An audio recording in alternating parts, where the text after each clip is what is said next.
এই যে পশ্চিমবঙ্গের মাটিতে মুখ্যমন্ত্রী মমতা বন্দ্যোপাধ্যায় বলেছিলেন যে ওয়াকআপ নিয়ে কেউ গুলোগুলি করলে আন্দোলন করলে আমার থেকে বড় শত্রু কেউ হবে না। আমরা দেখেছি যখন ২০ তারিখে ২টা সংগঠন মিলে ঐক্যবদ্ধভাবে যখন ওয়াকআপ সংশোধনী ওয়াকআপ আইন বাতিলের দাবিতে আর অন্যান্য বিষয় নিয়ে আন্দোলন করলেন, তাদেরকে গ্রেফতার করে ২৪ ঘন্টা আটকে রাখা হলো। তারপর মমতা বন্দ্যোপাধ্যায় কি এটা প্রমাণ করে দিলেন? দেখুন, আমি অনেক আগে থেকে বলে আসছি, কেন্দ্র সরকার যেভাবে হিন্দুত্ববাদী এজেন্ডাকে নিয়ে নাগপুরের ইশারায় পুরো দেশটাকে সংবিধান বিরোধী রাস্তায় চাল পরিচালিত করছে তাদের ক্ষমতা প্রয়োগ করে, ঠিক তেমনি নাগপুরেরই ইশারাতে রাজ্য সরকার মমতা ব্যানার্জি সেও কিন্তু সেই পথেরই পথিক। এরা উভয়ই সংবিধান বিরোধী এবং বিশেষ করে মুসলিম সম্প্রদায়ের এবং ইসলাম ধর্মের চরম দুশ্মনেরা।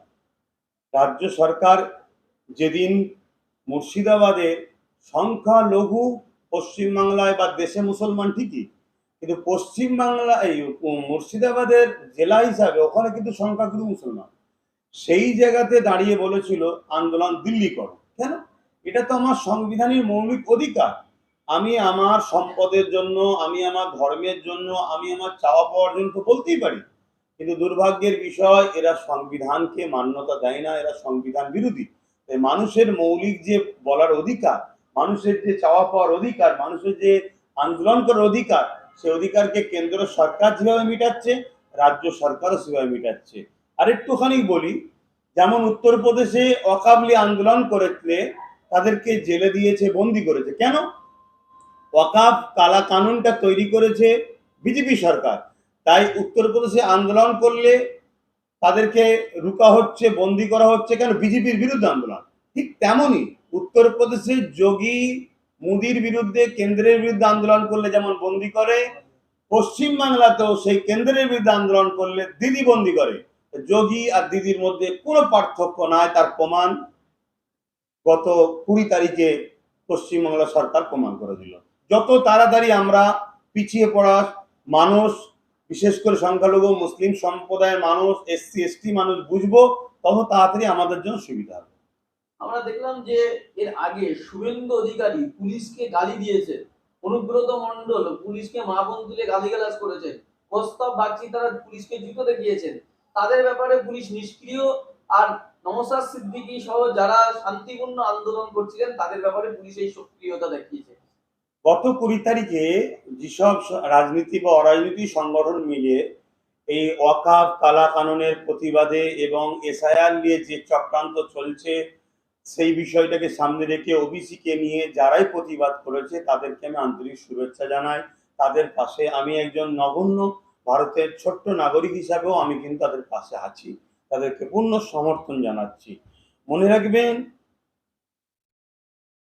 এটা একটা বিরাট বড় পরিকল্পনা চলছে। পুলিশ আর পুলিশের ইউনিফর্মে পার্টির ক্যাডার, দুটোকে কিন্তু মিলিয়ে ফেললে হবে না। যিনারা পুলিশ, তিনারা সংবিধান বিরোধী কোনো কাজ করতে পারে না। যতই ওপর থেকে চাপ থাক, তার কাছে সংবিধান আগে হবে। সেই সকল প্রশাসনকে আমি অবশ্যই শ্রদ্ধা, সম্মান, ভালোবাসা, তাদের পাশে দাঁড়ানো একজন ভারতের নাগরিক হিসেবে আমার দায়িত্ব। যদি না দাঁড়ায় তাহলে আমি কিসের নাগরিকত্ব দেখালাম? কিন্তু প্রশাসনের ইউনিফর্ম পরে পার্টির যেসব গুন্ডা বা ক্যাডার এখন পশ্চিমবাংলায় রাজ্য সরকার পুষছে, এরা কোনোভাবেই যারা সংবিধান প্রিয় মানুষ বা যারা হাত জোর করে বলবে আমাদেরকে একটু কথা বলতে দেন, আমাদের সম্পদ চলে যাচ্ছে, আমাদেরকে একটু আওয়াজ তুলতে দেন, তাদেরকে কখনো মেনে নেবে না। তাদেরকে মেনে নেবে যারা এদের গালিগালাজ দেবে, পরিবার তুলে এদেরকে জুতো দেখাবে, এদের গলায় পা দিয়ে দাঁড়াবে, তাদেরকে মেনে নেবে। কেন? গুন্ডার সঙ্গে কখনো লড়াই করতে চায় না, গুন্ডা সাধারণ মানুষের সঙ্গে লড়াই করতে চায়। তাই এই পুলিশের ইউনিফর্মে যেসব গুন্ডাগুলো আছে, এরা এই গাল দেওয়া বা এই এদের উপরে জুলুম করা লোকগুলো যখন সামনে আসে, এরা বুঝে যায় এগুলো আমাদেরই স্বজাতি, এগুলো আমাদেরই লোক, লাইনের লোক। তাই তাদের কথাকে এদের মান্যতা দেয়। আর যারা হাত জোর করে বা সংবিধানের মান্যতা দিয়ে বলে আমাদেরকে অধিকার দেওয়া হোক, তাদেরকে নিজে বন্দি করে। এই পরিচয় বা এই রূপ আমরা আজকে বাংলায় দেখতে পাচ্ছি।